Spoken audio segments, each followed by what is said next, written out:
আমার বাবা আমাকে দিয়ে দিনের পর দিন অত্যাচার করাতো। আসলে বন্ধুরা, আমার বাবা আমাকে দিয়ে প্রতি রাতে হাজার হাজার লাখ লাখ টাকা ইনকাম করত। আমি একটা সময় ছোট ছিলাম, তখন আমার খুব কষ্ট হতো, কিন্তু এখন আমি অভ্যস্ত হয়ে গেছি। আমি এখন বড় হয়ে গেছি। এখন আমার কাছে এই সমস্ত দুধ ভাত কোনো বিষয় না, কোনো ব্যাপারই না। আসলে বন্ধুরা, আমরা যখন ছোটবেলা ছিলাম, মা বাবা এমন একটা জিনিস, তা বলে বোঝানো যাবে না। কিন্তু আমি ছোটবেলায় আমার মাকে হারিয়েছি। শুনেছি বাবার মুখে আমি জন্ম হতে নাকি মায়ের মৃত্যু হয়ে যায়। এরপর থেকে বাবা আমাকে কুলে পিঠে করে মানুষ করেছে। বাবারও সেই সামর্থ্য ছিল না যে আমাকে ভালোভাবে সে লালন পালন করবে, মানুষ করবে। পৃথিবীর বুকে সবচেয়ে আপন নাকি মা বাবা, কিন্তু আমার বাবা আমাকে দিয়ে যেই কাজ করিয়েছে বন্ধুরা, সেইটা আর বলার ভাষা রাখে না। আমরা ছিলাম আসাম রাজ্যের একটি পাহাড়ি অঞ্চলের মানুষ। একটা পর্যটক এলাকাতে এখানে প্রচুর মানুষ ঘুরতে আসে, কিন্তু আমার বাবা কোনো কাজকর্ম কোনো কিছু করতো না। বন্ধুরা, ছোটবেলা দিয়েই আমার বাবা আমাকে কিভাবে আসলে পুরুষের বেড গরম করতে হয়, বিছানা গরম করতে হয়, এইটা আমাকে শিক্ষা দিয়েছে। আজকে আমি এত বড় খিলাড়ি হয়েছি। যাই হোক বন্ধুরা, তোমরা সবাই কেমন আছো? আমার নাম সুস্মিতা। আজকে আমি তোমাদেরকে আমার জীবনের একটি কালজয়ী গল্প বলতে যাচ্ছি। বন্ধুরা, আজকের গল্পটি খুবই খারাপ হবে, খুবই নোংরা ভাষা হবে। তো তোমরা যারা খুব ভালো মানুষ, পবিত্র মানুষ, আমি তোমাদেরকে রেসপেক্ট করে বলছি, আজকের গল্পটা তোমরা শোনো না, স্কিপ করে চলে যাও। আর যারা এরকম খোলামেলা কথা শুনতে চাও এবং আমার জীবনের কিছু খারাপ কথা তোমরা জানতে চাও, আমি কিভাবে এই লাইনে আসলাম, কিভাবে প্রতি রাতেই 10 জন পুরুষকে নিয়ে আমি বিছানা গরম করি, আজকের সেই সমস্ত কথাই আমি আমার এই ভিডিওতে তোমাদের সঙ্গে শেয়ার করতে যাচ্ছি। তাহলে বন্ধুরা চলো গল্পটা শুরু করি। বন্ধুরা, আমার নাম সুস্মিতা। আমার বয়স এখন খুব বেশি না, মাত্র 25 বছর বয়স। যাই হোক, এদিকে আমার বাবা এখন অনেক বড় হয়ে গেছে। বাবাও আগের মতো নেই, বুড়ো হয়ে গেছে। বাবাই এক প্রকার এখন বিছানায় পড়ে গেছে, কিন্তু বাবার চিকিৎসা বাবদ সব কিছু খরচ আমাকেই করতে হয়। আর আমিও কোনো কাজকর্ম করি না, আমার এটাই হচ্ছে রুটি রোজগার। তো বন্ধুরা, শুরু করি। আসাম রাজ্যে আমাদের বাড়ি, পাহাড়ি অঞ্চলে, কিন্তু আমাদের কোনো কাজের সন্ধান ছিল না। আমরা ছিলাম খুবই হতদরিদ্র। দেখভালের জন্য আমাদের কেউ ছিল না। এই এলাকার সব মানুষ, বেশিরভাগ মানুষই গরিব, দরিদ্র, অসহায়। ঠিকমতো দুবেলা দুমুঠো খাবারও আমরা আসলে পেতাম না। এতটা কষ্ট করে আমরা আসলে দিন কাটাই, যা আসলে নতুন করে আর বলার কোনো কিছু রাখে না। যাই হোক, আমি আমার বাবার মুখে অনেকবার শুনেছি ছোটবেলায় আমাকে জন্ম দিতে গিয়েই নাকি আমার মা মারা গেছে। আমি ছোটবেলা থেকে মায়ের আদর কি, ভালোবাসা কি, সোহাগ কি, আমি এর কোনো কিছুই পাইনি। বলা চলে এক প্রকার অবহেলায় আমি বড় হয়েছি। আমার বাবা যতটুকু পেরেছেন তিনি আমার দেখভাল করেছেন, আমার চাহিদা পূরণ করার চেষ্টা করেছেন। আমি খুব একটা বেশি পড়াশোনাও করতে পারিনি। স্কুলে ভর্তি হয়েছিলাম, ক্লাস 8 পর্যন্ত পড়াশোনা করে পরে আসলে আর পড়াশোনা করা হয় নাই টাকার অভাবে। একবেলা খেয়েছি তো দুবেলা খাই নাই, এইরকম শুকনো বন রুটি খেয়েও আমি বেঁচেছিলাম।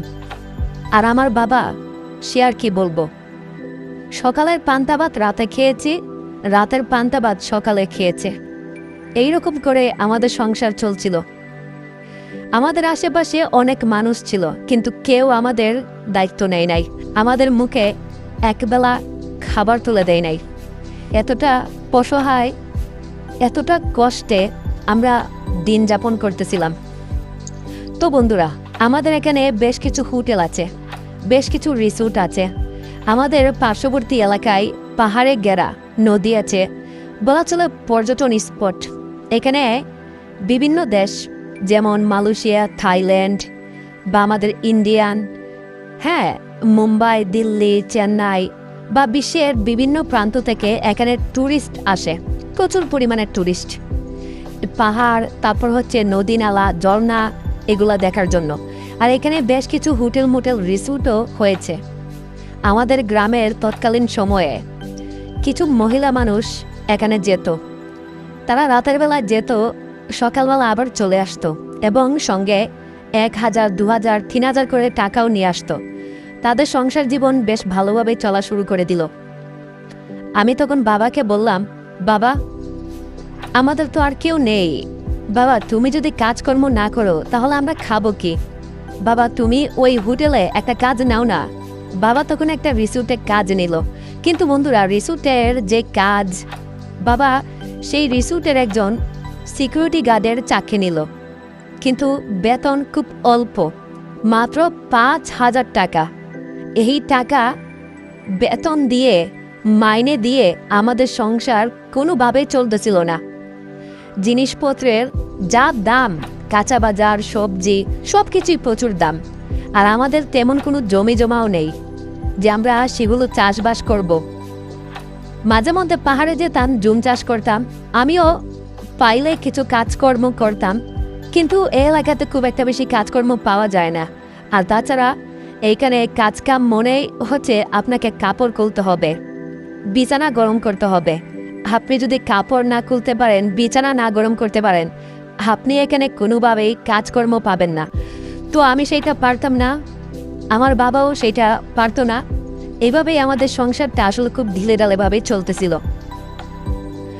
একদিন আমার বাবা আসলে খেয়াল করে এখানে বেশ কিছু ফরেনার আসে, মানে বিদেশিরা আসে, এবং মুম্বাই, দিল্লি, ইন্ডিয়ার বিভিন্ন জায়গা থেকে এখানে অনেক নারী আসে যাদের চেহারা একটু অনেক সুন্দর, কিউট, বডি ফিগার মোটামুটি ভালো। এখানে কিন্তু প্রচুর পরিমাণে মানুষ আসে এবং তাদের পেছনে পুরুষ মানুষরা প্রচুর অর্থ খরচ করে, টাকা খরচ করে, এবং ঘোরাফেরা, খাওয়া, থাকা সব কিছু ফ্রি। আর আমার বাবা যেহেতু ওই রিসোর্টের সিকিউরিটি গার্ড ছিল, বাবা সব কিছু বুঝলো। তখন আমি ছোটবেলায় অতটা সুন্দরী ছিলাম না বন্ধুরা, আসলে নিজের অত গুজগাজ করতাম না। আমার বাবা যেই টাকা বেতন পেত, 5,000 টাকা, 2,500 টাকা দিয়ে আমার জন্য মেকআপ কিনে আনতো এবং আমাকে সুন্দরী করত। আমি বাবাকে বলতাম, বাবা তুমি এগুলো মেকআপ আনো কেন আমার জন্য, আমাদের ঘরে তো ভাত নেই।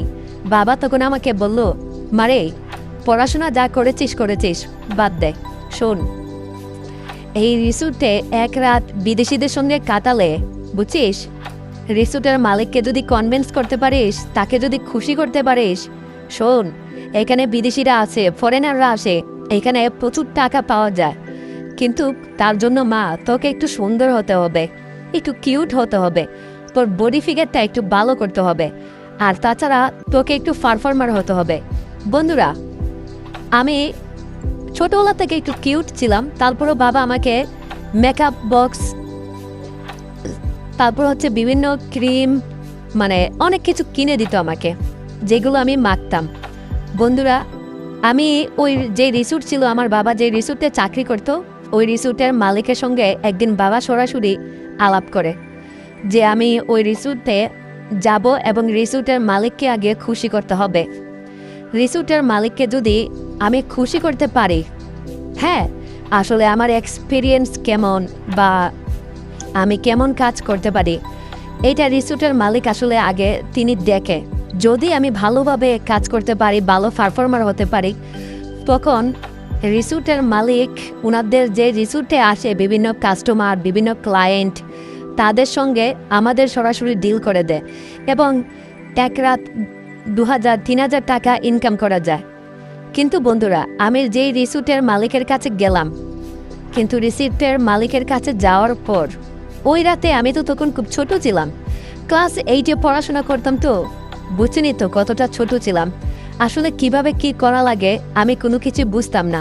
আর তাছাড়া রিসোর্টের মালিকের কাছে আমি যখন রাতের বেলা গেলাম, বন্ধুরা কি বলবো, আমার এত পরিমাণ ব্যথা হচ্ছিল, খুব পেইন করতেছিল বন্ধুরা, আমি সহ্য করতে পারতেছিলাম না। আমার তখন খুব কষ্ট হচ্ছিল, জীবনে এই প্রথমবার।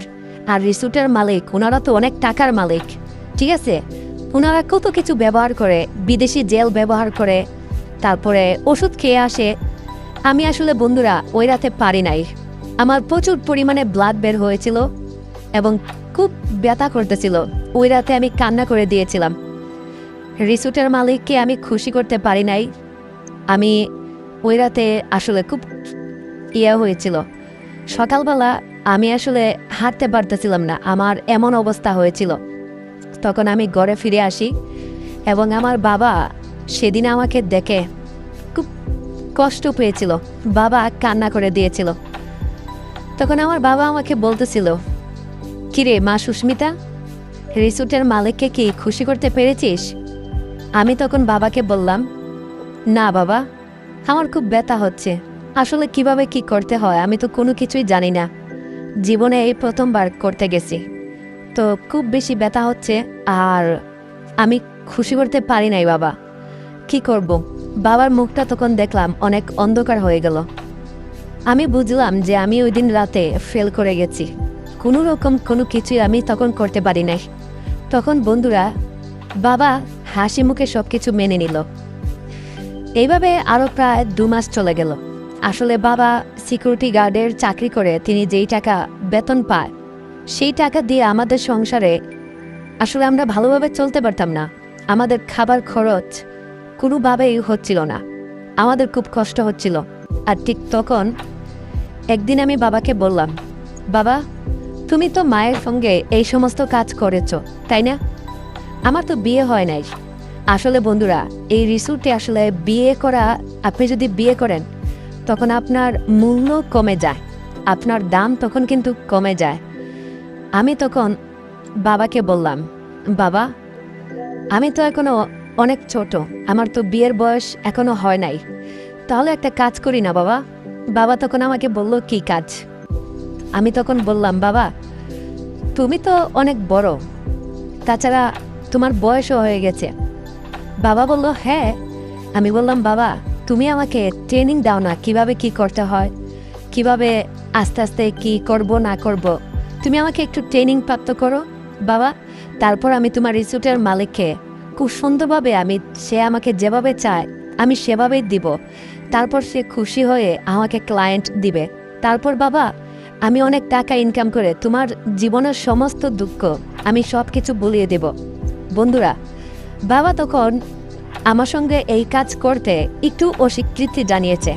বাবা তখন আমাকে বলতেছে, না রে মা, এটা তো কোনোভাবেই সম্ভব না, দেখ আমি তোর বাবা, তাছাড়া তুই আমার মেয়ে, আসলে এইটা জীবনেও সম্ভব না, এটা আসলে কোনোদিন পসিবল না। আমি তখন বাবাকে বললাম, বাবা এটা অবশ্যই সম্ভব, তুমি যদি আসলে ইচ্ছে করো তাহলে এটা অবশ্যই পসিবল, অবশ্যই সম্ভব। এখন তুমি আমাকে ট্রেনিং দিবে কিনা এইটা বলো। বাবা আমাকে তখন ট্রেনিং দিতে অস্বীকৃতি জানিয়েছে, আমাকে বলে, না সম্ভব না, তুমি আমার মেয়ে, আর তুমি আমার মেয়ে হয়ে তোমাকে আমি এই ট্রেনিং দেব, এই শিক্ষা দেব না, এটা আমার কাছে অসম্ভব, দরকার পড়লে না খেয়ে থাকবো। আমি তখন বাবাকে কোনোভাবেই রাজি করাতে পারতেছিলাম না, কোনোভাবেই রাজি করাতে পারতেছিলাম না। বাবা আমার কোনো কথাই তখন শুনতে পারতেছিল না, কি করব কোনো কিছু বুঝতে পারতেছিলাম না। বন্ধুরা দিনের পর দিন আমি ব্যায়াম করেছি, জিম করেছি, নিজের শরীর ফিগার বাড়িয়েছি।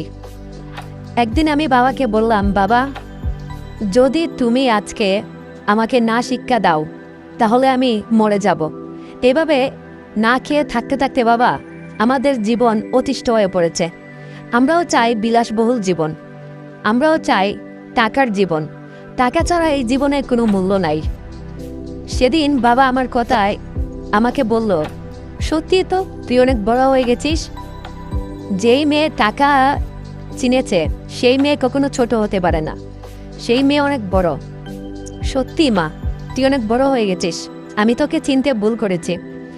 বন্ধুরা সেই দিন রাতে বাবা আমাকে বলল, ঠিক আছে আমি ফার্মেসি থেকে রাতে আসার সময় বেশ কিছু কন্ডম নিয়ে আসব, আর হচ্ছে আমি কিছু ফিল নিয়ে আসব, ওই যেটা মানে বাচ্চা হয় না, ঠিক আছে, এইটা খেলে বাচ্চা হয় না। তারপর বন্ধুরা বাবা কিছু ট্যাবলেট নিয়ে আসলো এবং কিছু ওই যে রাবারের যে বেলুন, এটাকে কি বলে, মনে হয় কন্ডম বলে সম্ভবত। যাই হোক, বাবা এই বেলুন নিয়ে আসলো। আমি বাবাকে বললাম, বাবা এই বেলুন টেলুন আমার ভালো লাগে না, বেলুন ছাড়া আমি কাজ করতে চাই।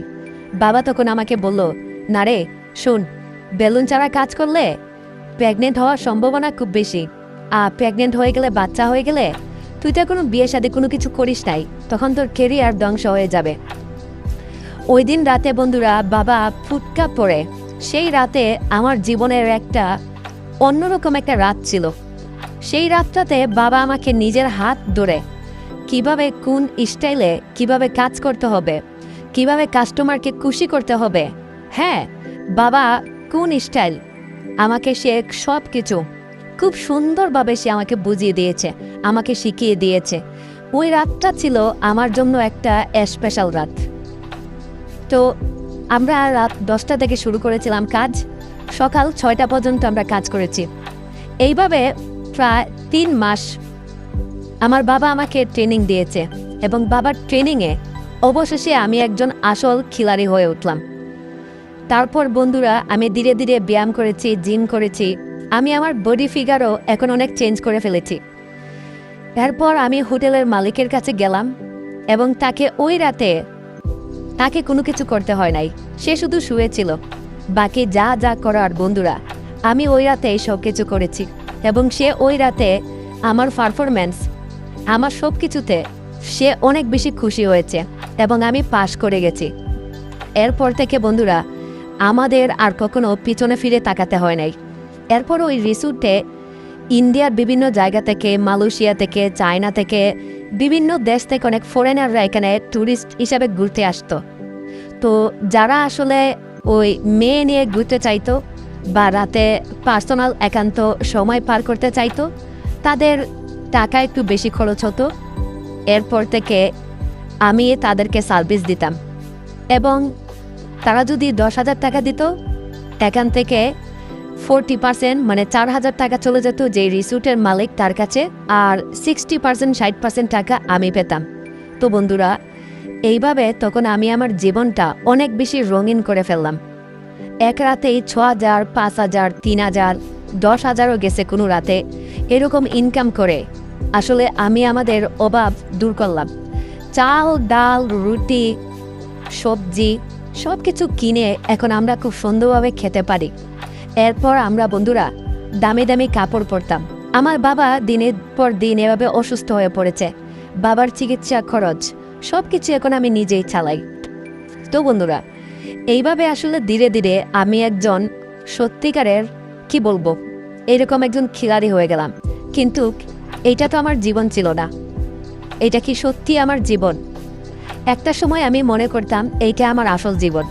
আমি দিনের পর দিন এইভাবে প্রচুর মানুষের সঙ্গে আমি রাত কাটিয়েছি। আজকে ইন্ডিয়ান, কালকে অমুক দেশ, তমুক দেশ, হ্যাঁ বিদেশি। তো একটা সময় আমি নিজেকে চিন্তা করে দেখলাম যে এই যে আমি এতগুলো পুরুষের সঙ্গে রাত কাটাই, আমি তাদেরকে সার্ভিস দেই, এইটা কি আমার জীবন? হ্যাঁ, এইটা কি সত্যি আমার জীবন? এটা তো আমার জীবন না। আমার এক বান্ধবী ছিল, আমরা দুজনই স্কুলে পড়তাম। ওর নাম ছিল পূজা। পূজা আসলে ওর বাবার মোটামুটি টাকা পয়সা ছিল। পূজা আসলে স্কুলে পড়াশোনা শেষ করে কলেজে পড়াশোনা করেছে। এখন পূজা বিয়ে করেছে, এবং ও স্কুলে থাকতে একটা ছেলের সঙ্গে ওর রিলেশন ছিল। ওর চেহারা মোটামুটি আমার মতোই আছে, তেমন একটা আমার চেয়েতে বেশি সুন্দর না। তারপর বন্ধুরা এইভাবে পূজা একদিন আমাকে কল দিয়ে বলতেছে, সুস্মিতা কি করিস? আমি পূজাকে বললাম, আরে বান্ধবী, কতদিন পর আমার কথা মনে পড়লো তোর। পূজা তখন আমাকে বলতেছে, হ্যাঁ রে বান্ধবী, আচ্ছা কি অবস্থা, বিয়ে শাদী করেছিস? আমি তখন পূজাকে বললাম, না রে, বিয়ে শাদী গরিবের আবার, তখন আমার বান্ধবী আমাকে বলতেছে, কি বলিস, বয়স তো আর কম হলো না, আমি তো বিয়ে করে আমার তো এখন 3 বছরের একটা বাচ্চা আছে। বান্ধবীর ওই কথাটা শুনে তখন আমার মনে একটা কষ্ট হলো যে আমার সাথের বান্ধবী, আমরা একসঙ্গে ক্লাসমেট ছিলাম, সে এখন বিয়ে শাদী করে আসলে এক বাচ্চার মা হয়ে গেছে, আর আমি সেই জায়গায় এখনো কোনো কিছুই করতে পারলাম না। তখন আমার মনে হঠাৎ করে একটা কষ্ট কাজ করলো। তো বন্ধুরা, এরপর আমি নিজেকে একটু সময় দিলাম। আমি ভাবলাম যে এইটা কি আমার সত্যি জীবন, নাকি আমি আসলে কোনো পাপ কাজ করতেছি, নাকি আমি আমার জীবনে কোনো ভুল কাজ করতেছি, আমি কি ভুল পথে যাচ্ছি। এভাবে আমি নিজেকে চিন্তা করলাম। তাছাড়া বয়সও আমার কম হয়েছে না, এখন আমার 25 বছর বয়স। একটা মেয়ের 25 কিংবা 20 বছর তার বিয়ে হয়, কিন্তু আমি চিন্তা করে দেখলাম আমি যে কাউকে বিয়ে করব, আমার জীবনে কি আছে। প্রতি রাতেই 10 থেকে 12 জন পুরুষ আমার শরীর নিয়ে খেলা করে, আর আমি একজন পুরুষকে বিয়ে করে আমি তাকে কি দিব। আমার বিবেকে হঠাৎ করেই এই প্রশ্নটা নাড়া দিল, কি করব আমি। হ্যাঁ, আসলে আমাকে যে বিয়ে করবে সে তো পুরোপুরি ঠকে যাবে, এটা তো হতে পারে না। কি করব এইভাবে আসলে দিনের পর দিন খুব টেনশন করতেছিলাম, খুব চিন্তা করতেছিলাম। একটা সময় আমার বাবা, অসুস্থ বাবা, সে আমাকে বলতেছে, সুস্মিতা, মানুষের জীবনটা 2 দিনের, এই জীবনে মানুষ টাকার জন্য কত কিছু করে। মারে, একটা সময় আমরা ভাত খেতে পারি নাই টাকার অভাবে, আজকে তো মা আমাদের নিজে বাড়ি আছে, টাকা পয়সা সব কিছুই আছে।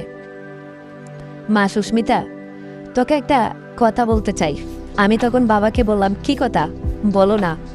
বাবা তখন আমাকে বলতেছে, মারে, মেয়ে হয়ে জন্মেছিস, একদিন না একদিন তো শ্বশুরবাড়িতে যেতেই হবে।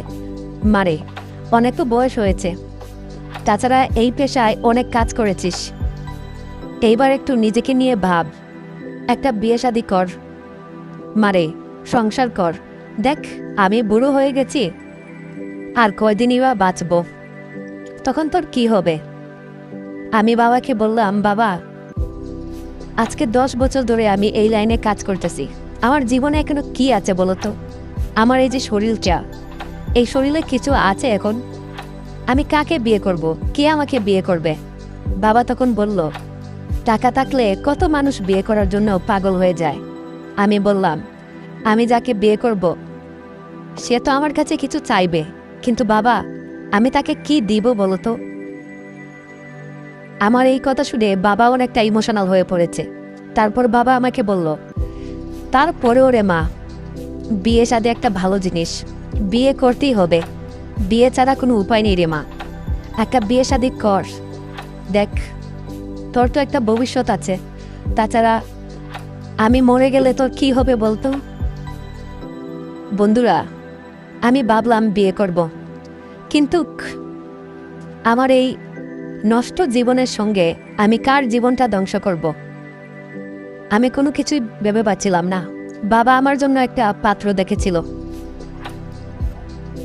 একটা পাত্র বাবা দেখেছিল, সেই পাত্র আসলো।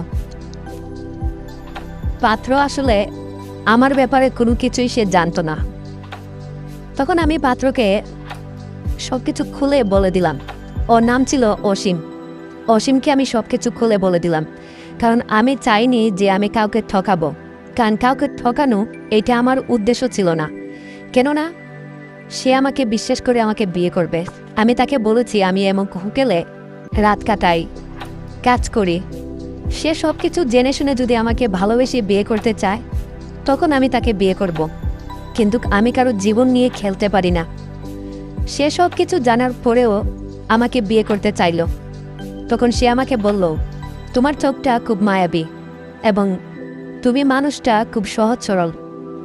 দেখো, তোমার জায়গায় যদি অন্য কোনো মানুষ হতো বা অন্য কোনো মেয়ে হতো তাহলে এই সত্য ঘটনা কিন্তু আমার কাছে শেয়ার করতো না, কিন্তু তুমি তোমার জীবনের অতীত সব আমার কাছে শেয়ার করে দিয়েছ।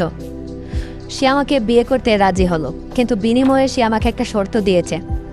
সে আমাকে বলেছিল, আমি যদি তাকে বিয়ে করি, বিয়ের পর আমি যেন তার জীবন মরণ সব কিছু হই। আমি যেন ওই হোটেলে আর কোনো হোটেলে যেন এই সমস্ত কাজ আর না করি।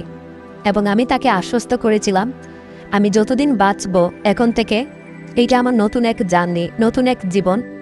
আমি আর কোনো হোটেলে কাজ করব না, এবং আমার সব কিছু এখন অসীম।